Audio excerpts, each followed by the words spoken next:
Hello student, how are you? I hope you are better. আজকে তোমাদের যে তড়িৎ বিজ্ঞান চ্যাপ্টার আছে সেই তড়িৎ বিজ্ঞান অধ্যায়ের আমরা নিউমেরিক্যালগুলো অর্থাৎ যে তোমরা যেটা অঙ্ক বলো সেই অঙ্কগুলো কীভাবে তোমরা সমাধান করবে বা কী কী সূত্র আছে সেটা নিয়ে আলোচনা করব। চলে আসা যাক। এই কিউটা কি না, কিউ হচ্ছে আধান, কিউ আধান, আর আই হচ্ছে প্রবাহ মাত্রা, আই হচ্ছে প্রবাহ মাত্রা, আর টি কিন্তু সময়। এটা কি না, টিটা হচ্ছে সময়। তাহলে আই প্রবাহ মাত্রা, টি সময়। এখানে ফর্মুলা কি আসছে তোমার, Q equal to I T. এই ফর্মুলা থেকে প্রশ্ন পড়বে। আচ্ছা, প্রশ্নগুলো আমি পরে আসছি, এখানে জাস্ট তোমার একটু বলে দিই। ধরো কোনো তারের মধ্য দিয়ে 2 সেকেন্ড আছে, একটা অঙ্ক করি। ধরো প্রশ্ন করেছে কোনো পরিবাহিতে 2 মিনিটে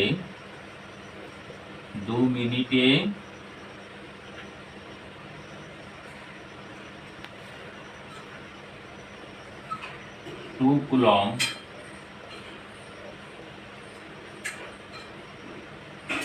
আধান পরিবাহিত হলে, দেখো কোনো পরিবাহিতে 2 মিনিটে 2 কুলম্ব আধান পরিবাহিত হলে প্রবাহ মাত্রা কত? প্রবাহ মাত্রা কত? এটি তোমার প্রশ্ন। বা অনেক সময় এই তিনটে যে কোনো একটা বাদ করতে দিতে পারে, হয় প্রবাহ মাত্রা, না হলে আধান, না হলে সময়। তো এখানে আমাদের দেখো ফার্স্ট হচ্ছে কি, প্রবাহ মাত্রা বলেছে কত। তাহলে আমরা এখানে আই সমান কি লিখবো না, আই সমান কিউ আই টি ফর্মুলা। কিউর মান কত দেখো 2, এই যে 2 কুলম্ব। আর 2টা হচ্ছে কত, মিনিটে দেওয়া আছে। এটাকে কিন্তু আমাদের মিনিটটাকে সেকেন্ডে কনভার্ট করতে হবে। তাহলে 2 × 60, এটা কত, আই মানে হচ্ছে এম্পিয়ার আসবে, এম্পিয়ার। এটা কত আসছে, এম্পিয়ার আসছে। তাহলে এখান থেকে দেখো আমরা সমাধান করতে পারলাম। এরপর যদি বলে যে এই পরিবাহিত কতগুলি ইলেকট্রন পরিবাহিত হলো, কত ইলেকট্রন সংখ্যা, ইলেকট্রন সংখ্যার ফর্মুলা নিচে চলে আসবে n equal to Q by ছোট ই। নিশ্চয়ই তোমরা জানো এই ছোট ইর ভ্যালু কত, না ছোট ই ইকুয়াল টু হচ্ছে 1.6 × 10⁻⁹ কুলম্ব। এই ছোট ইর ভ্যালু কত, 1.6 × 10⁻⁹ কুলম্ব। তাহলে এখন যদি আমরা এইখান থেকে এন নির্ণয় করি, নাম্বার অফ ইলেকট্রন সংখ্যা বা ইলেকট্রনের সংখ্যা যদি বলি, তাহলে দেখো কিউ মানে 2 আছে, যে 2 কুলম্ব। আর এর ভ্যালু কত, 1.6 × 10⁻⁹। এই 19টা যখন উপরে উঠবে কি হবে, প্লাস হয়ে যাবে। এটাকে আমরা লিখতে পারি 2/16, মানে 1.6 × 10⁻⁹।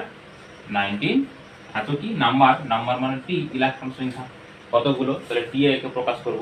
এরপর এটাকে তুমি 20/16 করে নিতে পারো, দশমিকটা তুলে দিয়ে ভাগ করতে পারো। এখানে 20 হয়ে গেল 16 × 10⁻⁹ টি। বাস, এটা ভাগ করে লিখবে বা এরকম ভাবে তুমি রেখে দিতে পারো। ইলেকট্রন সংখ্যা পেয়ে গেলাম। তাহলে দুটো ফর্মুলা পেলাম। নেক্সট আমরা 3 নম্বর ফর্মুলাতে চলে আসছি। কিউ ইকুয়াল টু আইটি হলো ভি ইকুয়াল টু আইআর। ওহমের সূত্র, যেটা ওহমের সূত্র 3 নাম্বার হচ্ছে ভি ইকুয়াল টু আই আর, ওহমের সূত্র। এই ভি কি না, ভি হচ্ছে বিভব প্রভেদ, ভি হচ্ছে বিভব প্রভেদ। আর আই একই রকম প্রবাহ মাত্রা, প্রবাহ মাত্রা। আর আর হচ্ছে পরিবাহী রোধ, আমি সংক্ষেপে রোধে লিখছি, পরিবাহী রোধ বা রোধ। তো এই এখান থেকে দেখো এই তো 3টে চলরাশি আছে, ভি মানে বিভব প্রভেদ, আই মানে প্রবাহ মাত্রা, আর মানে রোধ। এইগুলোর মধ্যে যে কোনো দুটো দেওয়া থাকবে, একটা বার করতে হবে, বা অন্য জায়গা থেকেও আসতে পারে। ধরো এই ফর্মুলা থেকে তুমি আই ক্যালকুলেট করেছো, তারপর তোমাকে এই ফর্মুলাতে আই ব্যবহার করতে হতে পারে। মানে আমি প্রথমে বলেছি যে আমরা যখন নিউমেরিক্যাল প্রবলেম করব, আমাদেরকে প্রথমে কি করতে হবে, আগে দেখে নিতে হবে কি কি ভৌত রাশি আছে সেখানে দেওয়া। এই ভৌত রাশিগুলো যখনই পেয়ে যাব, কোন ভৌত রাশিটা আমার আননোন, কোনটা বার করতে বলেছে, ব্যাস এরপরে দেখব ওই ভৌত রাশিগুলোর মধ্যে কি সম্পর্ক আছে। ধরো তোমার বিভব প্রভেদ দেওয়া আছে, প্রবাহ মাত্রা দেওয়া আছে, এবার তুমি এই সম্পর্কটা জানো নি, তোমাকে কিন্তু আর বার করতে বলেছে। তা আমরা বিভব প্রভেদ এবং প্রবাহ মাত্রা দিয়ে ভি সমান আয়ার। এরপর তুমি আবার আর খুঁজবে যে আর দ্বারা কোথায় সমীকরণ পেয়েছি, আর দ্বারা কোথায় আমরা সমীকরণ পেয়েছি। তো এইভাবে যদি আমরা খুঁজতে যাই, তখন আর একটা জায়গায় পাবো, দেখো পি ইকুয়াল টু হচ্ছে ভি স্কোয়ার বাই আর। কিন্তু এখানে দেখো তোমার আই নেই, এখানে পাওয়ার চলে এসছে কিন্তু তোমার আই নেই। তখন তোমাকে এই ফর্মুলা ইউজ করতে হবে। তাহলে এই ফর্মুলা দিয়ে ওপর ট্রাই করতে পারে, কিন্তু এই ফর্মুলা যখন আমরা পি এর মান পাবো না, তখন আবার ভাবতে হবে যে আর অন্য কোনো ফর্মুলা আছে কিনা, অন্য কোনো সম্পর্ক আছে কিনা। এইভাবে আস্তে আস্তে এগোতে হয়। আচ্ছা, ভি সমান আয়ার হয়ে গেল। এরপর এই যে রোধ কোন কোন বিষয়ের উপর নির্ভর করে সেটার থেকে আরেকটা ফর্মুলা আছে, R equal to rho L by A. এইগুলো কি আর তো লিখেছি, তাহলে এল সমান হচ্ছে দৈর্ঘ্য, পরিবাহীটা কতটা লম্বা, রো হচ্ছে রোধাঙ্ক, এটা পরিবাহীর উপর নির্ভর করে, আর এ হচ্ছে প্রস্থচ্ছেদ। আচ্ছা, প্রস্থচ্ছেদের ক্ষেত্রফলে লিখে নিই, প্রস্থচ্ছেদের ক্ষেত্রফল, প্রস্থচ্ছেদের এটা কি আসবে না প্রস্থচ্ছেদের ক্ষেত্রফল, এটা হচ্ছে কি প্রস্থচ্ছেদের ক্ষেত্রফল। এখান থেকে দেখো এখানে চারটা আছে, তার মধ্যে এই রোটা সবসময় ধ্রুবক থাকে, মানে যদি বলে যে পরিবাহীগুলো একই, মানে ধরো তামার তো তামারই সব তার, বা লোহার তো লোহারই তার, এরপর তোমাকে যদি আলাদা আলাদা বলে যায় একটা তোমাকে তামার তার দেওয়া হয়েছে, একটা লোহার তার দেওয়া হয়েছে, তখন তোমার এই রোয়ের মানটা কিন্তু পরিবর্তন হবে, রোধাঙ্কের মান পরিবর্তন হবে। এখান থেকে যেমন, আচ্ছা এখান থেকে আমি পরে প্রশ্ন করছি, তো এখানে একটা যে বেসিক থিওরি আছে সেটা বলে দিই। এই দৈর্ঘ্যকে পরিবর্তন করা দুটোভাবে দৈর্ঘ্য পরিবর্তন করি, একটা হচ্ছে কেটে, কাঁচি দিয়ে কেটে দিলে অর্ধেক অর্ধেক হয়ে গেল, বা যেমন অনুপাতে তুমি ভাগ করো না কেন। কিন্তু এরপর যদি বলে তোমার টেনে বার করেছি, বা টেনে দৈর্ঘ্য বৃদ্ধি করেছি, বা হাত দিয়ে প্রেসার দিয়ে দৈর্ঘ্য কমিয়েছি, সাধারণত বৃদ্ধিটাই বেশি পড়ে, কমানো হতে পারে এরকম ঠেলে, কিন্তু তার ক্ষেত্রে সাধারণত আমরা হয় না, তার ক্ষেত্রে টেনেই বাড়ানো হবে। যখন আমরা টেনে দৈর্ঘ্য বাড়াবো একটু দ্বিগুণ করে দিই, তখন কিন্তু আর এর মানটা দেখো এ পরিবর্তন হয়ে গেল, কিন্তু এটাও পরিবর্তন হয়, এই জায়গাটা খেয়াল রাখবে, টেনে বাড়ানো মানে তারটা তো শুরু হবে, তো তার শুরু হওয়া মানে এটাও পরিবর্তন হয়ে যাবে, মানে প্রস্থচ্ছেদের ক্ষেত্রফল যেটা এটা পরিবর্তন হবে।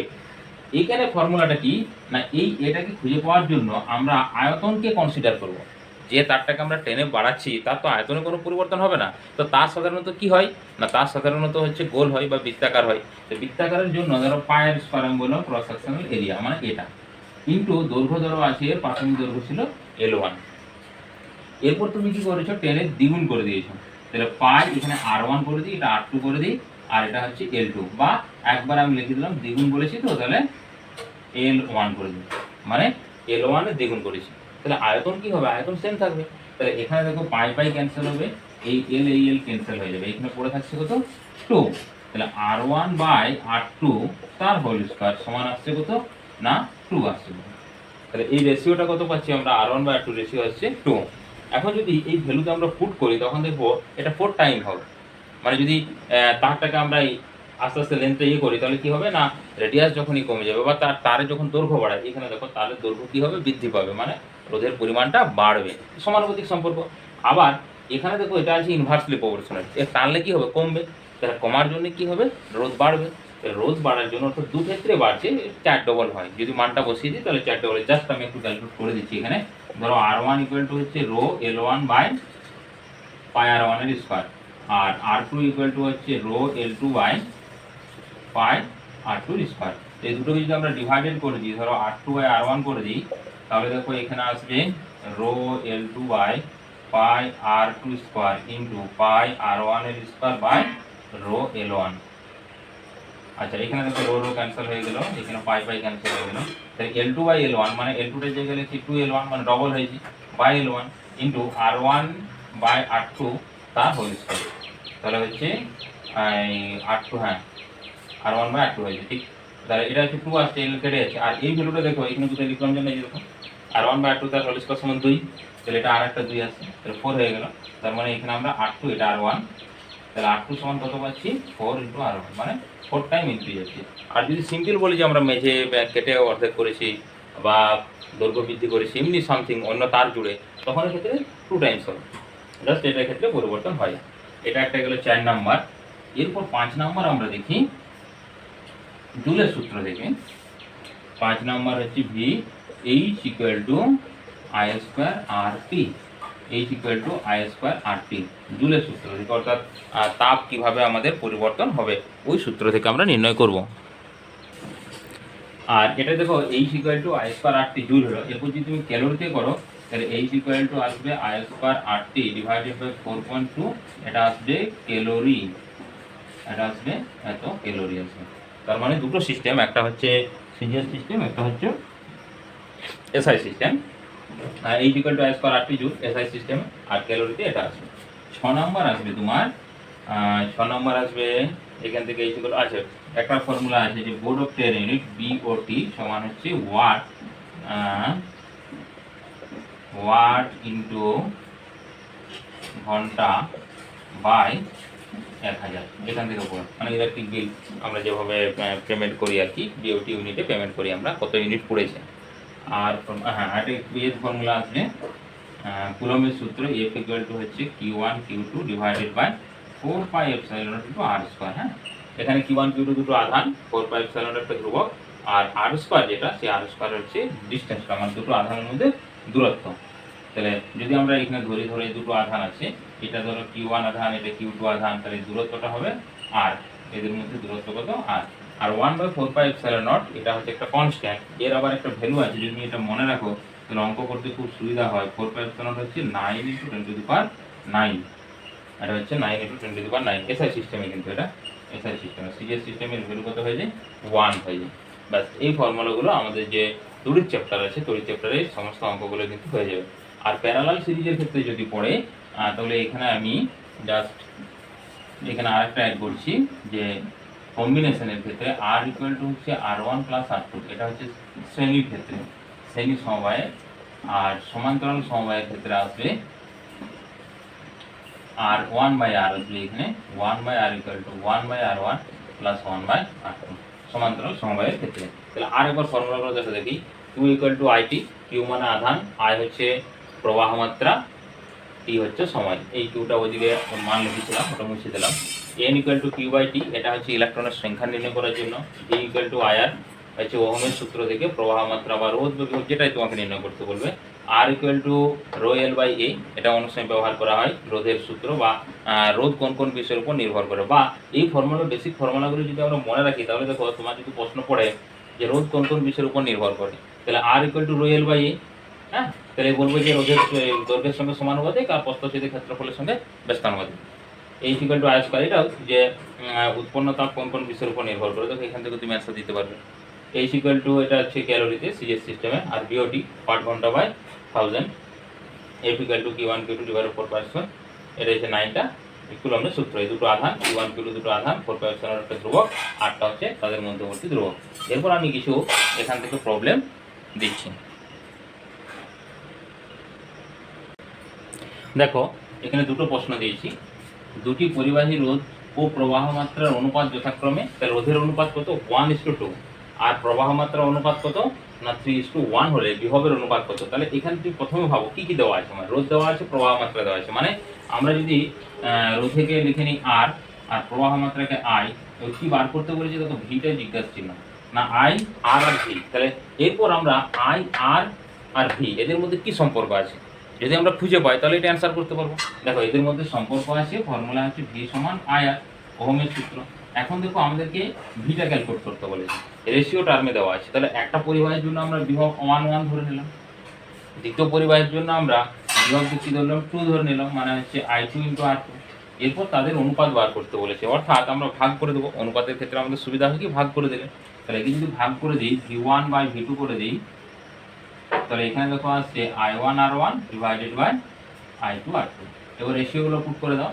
দেখো এর রেশিও কত আছে 1/2 প্রবাহ মাত্রা রোধের। আচ্ছা প্রথমে রোধটা বসাও 1/2 ইন্টু এটা আছে 3/1, তাহলে রেশিও কত আসছে V1/V2 সমান আসছে 3/2, তাহলে V1:V2 সমান আসছে 3:2। রেশিও পেয়ে গেলাম আমরা, এটা হচ্ছে বিভব প্রভেদের অনুপাত। নেক্সট অঙ্কে চলে যাও। একটি পরিবাহীতে 2 অ্যাম্পিয়ার তড়িৎ প্রবাহ হচ্ছে, একটি পরিবাহীতে 2 অ্যাম্পিয়ার তড়িৎ প্রবাহ হচ্ছে, 16 সেকেন্ড সময়ে কত আধান ও ইলেকট্রন পরিবাহিত হবে। দুটোই চেয়েছে, আধান কত হবে বা ইলেকট্রন কত পরিবাহিত হবে। তো আধান এবং ইলেকট্রন এটা যদি আমরা বার করতে চাই, দেখো আধান এবং ইলেকট্রন যদি আমাদেরকে বার করতে হয় তাহলে প্রথমে Q ইকুয়াল টু ফর্মুলা লাগাও, Q ইকুয়াল টু IT। দেখো কি কি চেয়েছে, পরিবাহীর প্রবাহ মাত্রা 2 অ্যাম্পিয়ার মানে I আছে, সময় আছে দেখো 16 সেকেন্ড মানে T আছে, আর আধান বার করতে বলেছে। তাহলে আমাদের ফর্মুলা কি আসছে না Q ইকুয়াল টু IT আসছে, Q ইকুয়াল টু IT। তাহলে Q ইকুয়াল টু I মানে 2 আর T মানে হচ্ছে 16, তাহলে কত আসছে 16 × 32। এরপর তুমি লক্ষ্য করো এটা হচ্ছে এম্পিয়ার SI সিস্টেমে, T হচ্ছে সেকেন্ড SI সিস্টেমে, এটা হবে SI সিস্টেমে মানে C কুলম্ব। নেক্সট হচ্ছে ইলেকট্রনের সংখ্যা। তাহলে ইলেকট্রনের সংখ্যার ফর্মুলা n সমান কি দিলাম, qi ছোট e, q এর ভ্যালু হচ্ছে 32, b ইলেকট্রন 1.6 × 10⁻⁹ এইটা যখন উপরে উঠবে, এই যে 19টা যখন উপরে উঠবে প্লাস হয়ে যাবে। এইখানে ভালো করে দেখো, 16 থেকে যদি 32 আমরা করি, অর্থাৎ যদি আমরা ভাগ করে দিই, পয়েন্টগুলো ভাগ করো, তাহলে এখানে একটা শূন্য বসবে। তাহলে 32, 16 দুগুণে 32 মানে 20 হয়ে গেল। তাহলে হচ্ছে 2, আচ্ছা একবার তোমাদেরকে 2 × 10⁻20 করে দিলাম, এটা প্লাস হয়ে গেল, এত টি প্লাস হচ্ছে টি। এরপর এই শূন্যটাকে এখানে পাঠিয়ে দাও, তাহলে 2 × 10⁻20 এটি হয়ে গেল আমাদের ইলেকট্রনের সংখ্যা হয়ে গেল। দেখো এখানে প্রথম যে 3 নাম্বারটা আছে, এরকম একটা সিস্টেম দিয়েছে। এটা হচ্ছে যে এ ও বি প্রান্তের তুল্য রোধ কত, এ ও বি প্রান্তের তুল্য রোধ কত, এটি আমাদের জানতে চেয়েছি। এ এবং বি, এ আর বি, তাহলে এখানে কোনটা সমান্তরাল আছে কোনটা শ্রেণী আছে এটাকে বুঝতে হবে, তারপর সমান্তরাল শ্রেণীতে যোগ করে দেবো। এখানে বলে রাখি, প্রথম আমরা এই যে টার্মিনাল দেবে এ আর বি, এই দুটো বিন্দুতে যে কোনো একটা বিন্দু থেকে আমরা জাস্ট হাঁটতে শুরু করব। ধরো এই বিন্দু থেকে চলছি, চলতে চলতে এখান থেকে যেতে এইখানে 3টে রাস্তা ভাগ হয়ে গেছে, মানে দুটো রাস্তা ভাগ হয়েছে। যেখান থেকে হাঁটতে শুরু করেছি ওখান থেকে দুটো রাস্তা, এদিকে একটা রাস্তা এদিকে একটা রাস্তা। যখনই এরকম কোনো সিচুয়েশন পাবো যেখানে কোনো ব্রাঞ্চিং হয়ে যাবে বা রাস্তা ভাগ হয়ে যাবে, তখন আমরা যেমন কোন দিকে যাব খুঁজে পাই না, প্রবাহ মাত্রাও কোন দিকে যাবে খুঁজে পায় না, সেরকম ওরা ভাগ ভাগ করে যায়। ঠিক আছে, আমরা যেমন যে কোনো একদিকে যেতে হবে, এরকম ব্রাঞ্চিং যে সিচুয়েশনে বা মনে রাখবে যেখানে তোমাকে জিজ্ঞাসা করতে হবে কাউকে যে কোন দিকে গেলে আমি বি বিন্দু পৌঁছাবো, সেই রকম পজিশনের ক্ষেত্রে সেটা সমান্তরাল হওয়ার প্রবণতা বেশি থাকে। এরপর যে কোনো এইদিকে যায়, যদি এইদিকে যায় দেখো ডাইরেক্ট বি পৌঁছে গেলাম, তার মানে এখানে তার কেউ নেই। এই লাইনে যদি যায় তাহলে দেখো এই লাইনে গেলে 2 আর 3, দেখো এখানে কোনো কাউকে জিজ্ঞেস করতে হচ্ছে না আমাকে যে কোন দিকে যাব, অর্থাৎ এরা একই পথে আছে। এরকম যদি একই পথে থাকে, যে পজিশনে থাকুক না কেন তারা শ্রেণী হবে। তাহলে 2 আর 3টা কি হবে, শ্রেণী। তাহলে আগে আমরা একে শ্রেণী করে দিই। তাহলে শ্রেণী করে দিলে দেখো পিকচারটা তোমার এরকম চলে আসছে, এই একটা এই দুটো মিলে একটা হয়ে গেল, আর এটা তো আছেই বি বিন্দু, এটা বি বিন্দু। তাহলে দেখো 2 আর 3 এই দুটো মিলে কি হয়েছে, একটা হয়েছে। কত তার ভ্যালু না, এই ভ্যালুটা হবে দেখো 2 আর 3 এর শ্রেণী সমবায়। 2 3 শ্রেণী সমবায় মানে ডাইরেক্ট যোগ হয়ে যায়। তাহলে 2 3 যোগ মানে হচ্ছে কত, 5। তাহলে এটা হয়ে গেল 5, এটা 5 অলরেডি ছিল, এটা 2 আর কেউ নেই। এরপর আবার যাও, দেখো এই পয়েন্টে যখন আসছি তখন এরা দুজন কিভাবে আছে, সমান্তরাল আছে। দেখো এখানে ভাগ হয়ে গেছে, আর তো কোনো নেই, দুজনেই আছে। তাহলে দুজনকে সমান্তরালভাবে যোগ করাইছি। দুজনকে যদি সমান্তরাল যোগ করি তাহলে কি হয়, গুণফল বাই যোগফল। তাহলে গুণফল মানে 25, যোগফল মানে 10, মানে 2.5, বা যদি সমান থাকে তখন অর্ধেক হয়। 5 আর 5 আছে, তার অর্ধেক কত, 2.5। তাহলে পরের পিকচারটা আসছে তোমার 2 ওহম, এটা আসছে কত, 2.5 ওহম, আর এটা বি বিন্দু চলে এলো, এটা এই বিন্দু। এরপরে দুটো শ্রেণী আবার একই পথ আছে, কোনো ব্রাঞ্চিং নেই। তাহলে 2 4.5 আসছে। তাহলে টোটাল আমাদের অ্যান্সার কত আসছে, 4.5 ওহম। তাহলে এ আর বি প্রান্তে তুল্য রোধ কত দাঁড়াচ্ছে, 4.5। নাম্বার 3, দুটি রোধের সমান্তরাল ও শ্রেণী সমবায়ে তুল্য রোধ 2 ওহম এবং 9 ওহম হলে, তাহলে আমরা এখানে ধরে নেব যে মনে করি রোধ দুটি হলো R1 ও R2, R1 ও R2। তাহলে এখানে দেখো R1 + R2 সমান কত আসবে, শ্রেণী সমবায়ে তুল্য রোধ, এখানে সমান্তরাল আছে, শ্রেণী সমবায়ে 9 আছে, আর সমান্তরাল মানে 1/R1 + 1/R2 সমান আসছে 1/2। তার তুল্য রোধ কত আছে, 2। এই দুটোকে যদি আমরা সমাধান করি, সমাধান করলে R1 আর 2 এর মান পেয়ে যাবো। তোমরা নিশ্চয়ই খুব ভালো সমাধান করতে জানো। তাহলে দুটো সমাধান করে দিলে আমরা R1 এর R2 এর মানটা পেয়ে যাব। এরপর আমরা চলে আসি 4 নম্বরে। 4 নম্বর আছে দেখো বাতি রোধ ও প্রবাহ মাত্রা মান নির্ণয় করো। তাহলে দেখো এইখানে এইটা কি বলেছিলাম আমি, ভি, এটা হচ্ছে ডব্লিউ মানে ওয়াট মানে পি, আর এরপর এখানে বার করতে বলেছে আর আর আই। তাহলে আমরা এই তিনটাকে নিয়ে প্রথম সূত্র খুঁজি, পি ভি, এই ভি পি আর আর ফর্মুলা কি না, পি সমান হচ্ছে ভি স্কয়ার বাই আর, তাহলে এখানে আর এর মান আমরা পেয়ে যাবো আর ইকুয়াল টু হচ্ছে ভি স্কয়ার বাই পি। তাহলে ভি স্কয়ার মানে হচ্ছে 200, তাহলে দুবার গুণ করে দাও যেহেতু স্কয়ার আছে, বাই পি এর মান কত 100। এই দুটো শূন্য কেটে গেল, মানে হচ্ছে 400 ওহম হয়ে গেল রোধ। এরপর এই দুটোকে নিয়ে মানে পি ভি আর আই এর সম্পর্ক হচ্ছে কি P equal to I V. তাহলে আই ইকুয়াল টু হচ্ছে পি বাই ভি। পি এর মান 100 আর ভি এর মান হচ্ছে 200, দুটো শূন্য কেটে গেলে হাফ, মানে আই এর মান হলো 0.5 এম্পিয়ার হয়েছে।